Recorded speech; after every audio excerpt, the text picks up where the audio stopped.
Have you ever wondered why one night every year people dress up as ghosts, carve pumpkins into scary faces, and even encourage children to take candies from strangers? Is it just a Western festival of spooky parties, or is there a deeper history behind the mask? But the real story is very interesting 2000-year-old journey that begins not with candy but with a old religious festival in Ireland. In this video, we will unfold from its beginnings as a Celtic festival for the dead, see how it's changed over many years because of old stories and religion, and understand how it became such a huge multi-billion-dollar global event.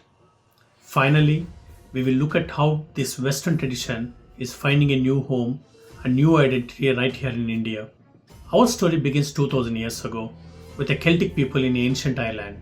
They celebrated this festival called Samhain. This was like a New Year's Eve, showing that the harvest season was over and the long, dark winter was beginning. But Samhain was much more than a New Year celebration. The Celts believed that on this one night, the line between our world and the spirit's world became very thin. This allowed ghosts and spirits to cross over and walk among living people.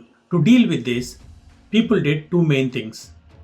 First, they lit huge bonfires to keep away bad spirits. Second, they wore costumes. These were not for fun. People would dress in animal skins and scary masks to hide who they were. They believed that if they looked like a spirit, the real ghost would leave them alone. This was done to protect themselves from the spirits. As time passed, this old festival started to change. As Christianity spread, its traditions were mixed with the new religious practices. The evenings of October 31st became known as All Hallows Eve, which is the evening before the Christian festival of All Saints' Day. Over time, All Hallows Eve was shortened to what we now call Halloween. Now let's look at the most famous symbol of Halloween, the carved pumpkin. This tradition comes from an old Irish story about a man named Stingy Jack. The story says Jack was a clever man who tricked the devil many times. When Jack died, he was not allowed into heaven because he had lived a bad life. But devil also kept his promise to never take his soul. So Jack was forced to walk in darkness forever. The devil threw him a piece of burning coal as a joke. Jack put the coal inside a hollow turnip to lit his way and became a Jack the Lantern or Jack-o'-lantern. The Irish people would carve scary faces into turnips to chase away Jack's wandering soul. When Irish moved to America, they found that the pumpkin which grew there was bigger and much easier to carve.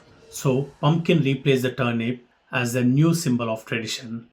How did the festival change from religious activities to modern habit of asking for a candy?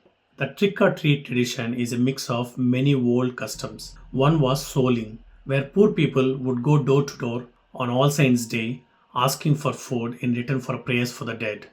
Another was guising in Scotland, where children in costume would perform a small song or a joke, a trick, to get a treat. When these traditions came to America, they combined into a practice, which is trick-or-treat we see today. It became very popular as a way to control the pranks and the small damages that teenagers often did on Halloween night.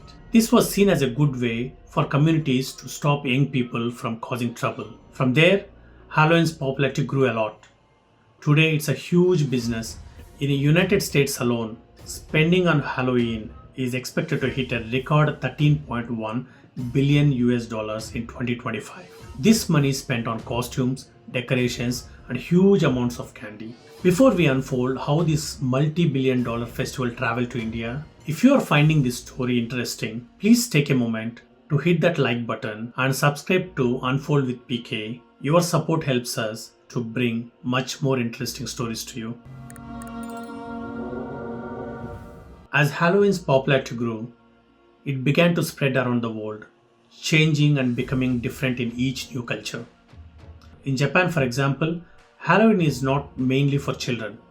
There is very little trick-or-treating. Instead, it has become a major event for adults, all about dressing up in costumes, which they call cosplay. Hundreds of thousands of young people dress up in detailed costumes from anime and video games, gather for big street parties, especially in Tokyo's Shibuya crossing. We see a similar trends in South Korea, where Halloween became a big party night for young adults in a popular areas in Seoul. They see it as a night of freedom and expressing themselves. As Halloween moved beyond the West and began appearing in India in the late 1990s through Hollywood movies and international schools in big cities where teachers from abroad introduced it as a fun dress up day, it left behind most of its old stories and became a modern festival of pop culture and social parties in malls, pubs, and restaurants in India. It is an urban festival found mainly in big metro cities like Mumbai, Delhi, and Bangalore. The people who celebrate it are mostly the youth, college students, and young professionals who have been influenced by American entertainment shows. Here, the popularity of the festival is driven by a social media and organized themed parties. The main activity is not trick or treating, but themed costume party. People dress up as a characters from horror movies and other weird costumes, and the main point is to have a fun night out and share photos on Instagram and other social media platforms. What is particularly interesting is the difference between Halloween and India's own traditions for remembering ancestors. In Hinduism, there is Pitru Paksha, a serious 16-day period for showing respect to our forefathers. In Bengal, during Bhuj Chaturdasi, people light 14 lamps to guide spirits home. These are traditions based on respect. Modern Halloween, however, treats ghosts and spirits in a playful and money making way. For this reason, Halloween in India has not mixed with local traditions. It exists as a separate thing brought from another culture, a party night out borrowed from a global pop culture that gives people a chance to dress up and socialize. So, this is the story of Halloween, from ancient Celts festival of harvest, being changed by a religion, growing into a children's festival of candy, and finally becoming a global multi-billion-dollar party. What are your thoughts on how Halloween is celebrated in India? Please share your views in the comment section below. And if you have enjoyed this video, don't forget to like and share this video with your friends and subscribe to Unfold with PK. Thank you. I'll see you with another interesting topic very soon.